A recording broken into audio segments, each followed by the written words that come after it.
Hi, I'm Peter.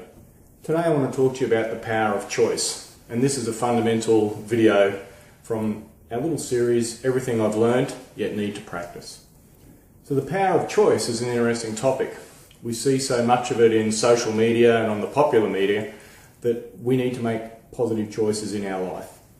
It was Viktor Frankl who first said that the space between stimulus and response is where our true freedom lies. Our ability to choose our response to any given stimulus. So today I want to talk to you about where to make some of these choices and how those choices can have a huge impact on your state. So state, this is the model of state. State is representative of our moods or emotions. Everybody at any given time of the day is in a specific mood, emotion, or has an attitude that's occurring within them. And there are generally two types of state. We can have a resourceful state or an unresourceful state. So let's talk about our resourceful states first. In a resourceful state, we're at our best. We have full access to our knowledge, to our skills, and our behaviour is operating at its optimum. Our emotional intelligence is high. Our interactions with people are excellent. We problem solve, we see clearly, we can reframe. We're at our best. A resourceful state. The opposite, an unresourceful state, is where we're in a negative place. So our problem solving is inhibited, our ability to see clearly around obstacles, our dealings with people are generally quite blunt. What happens in an unresourceful state is all of the things that we hear: despair, depression, those moods of anger, those big swings. In an unresourceful state, we can loop, replaying an issue over and over in our mind. And we play that issue often enough, we'll get in a stuck state and we'll be locked down here for a period of time until something happens to break us out of that state. So we're going to talk about how do we get in a more resourceful state more often. So this is where the power of choice comes to play, and I'm going to suggest to you that there are a number of things in which we can make choice to get ourselves into a more resourceful state. So first up, we're going to look at a thing called internal representations. So these are the movies in our mind, the movies that we write, produce, direct and star in. We future pace, we think of an event that's going to happen, and we get ourselves in a mood or an attitude about that particular thing. It might be something that you're looking forward to or something that you dread. It hasn't happened, but you create these movies and that places you in a state. So even before you clicked play on this particular movie, you had already thought about whether it was going to be good or bad, what you may or may not get out of it. If our internal representations are primarily negative, it's going to kick us down to an unresourceful state. So we need to choose what sort of movies that we play, how we future project events. The second thing that we can look at is our association with what has occurred in the past or what we're so worried about in the future. So past events, again, we've all had issues, we've all perhaps been wronged or had dramas in our life. How you choose to carry those events forward or whether you choose to put them down is critically important. If you have a constant negative perception about your past, again, that will lead you more into an unresourceful state.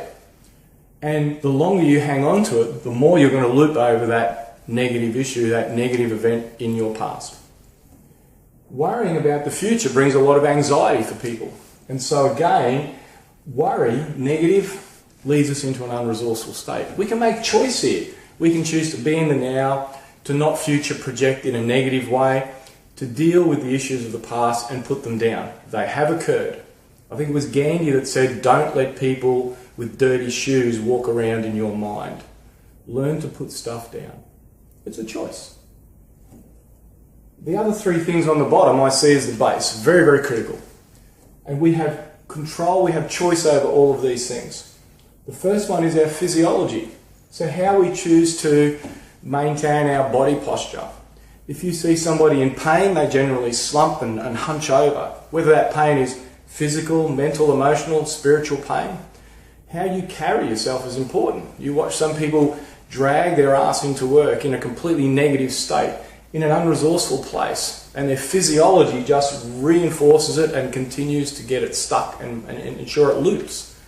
How you carry yourself, your posture is incredibly important. A physiology of excellence is a classic term. Good posture. Carry yourself strongly. Carry yourself confidently. Also with physiology is movement. Exercise. We're built to move. So I strongly believe in the mind-body connection, the cybernetic loop. If we feel good about ourselves physically, that transcribes in how we feel inside, our state. And so finding an appropriate mechanism for movement for you, no matter what your limitations, exercise is critical. Exercise is key. Doesn't have to be over the top, but doing something that puts you in a good place. The next thing is diet. This is about intake, all sorts of intake. So fuel is our food and water. If we eat ordinary stuff, if we eat crap food, if we drink inappropriate amounts of alcohol, if we drink stuff that we know is high in sugar content, we know that that will give us maybe a little kick, but generally it's going to put us in a negative place. You eat crap food, you'll be in a crap place every single day of the week. Information is the other thing that I consider to be a critical part of diet. What sort of stuff do you read? What sort of stuff do you watch? Look at people's social media sites. Look at their Facebook. It's a constant stream of negativity. Watch the news over and over again. Constant stream of negativity, finished off with a small story at the end, a nice little animal story to make you supposedly feel good after 29 minutes of misery. Think about how much of that you want to intake into your world. Is your diet, is your intake more positive or negative? Again, choice. Not letting others drive your choice, but you choosing the intake that you have. And over here, environment. The other big thing that we have choice about. And sometimes these are very difficult choices. Who are the people in your environment? And are they predominantly in an unresourceful place? Looping and stuck and dragging everybody around them down into the mud pit. We can help to a certain extent. But people have to make their own choices. So who we're with and the environment we're in is going to have an impact. If it's a negative environment, it's going to predominantly put us in an unresourceful state if we're not careful.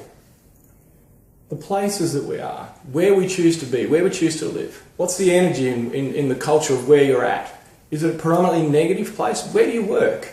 What's your home life like? What anchors of positivity or negativity do you have around you? Thinking about that and making conscious choice. You'll see on each of these items, I have in green a positive symbol and red a negative symbol. So what we're after is looking at making choices that generally are positive choices in these arenas. So it manifests itself in a more resourceful state for us.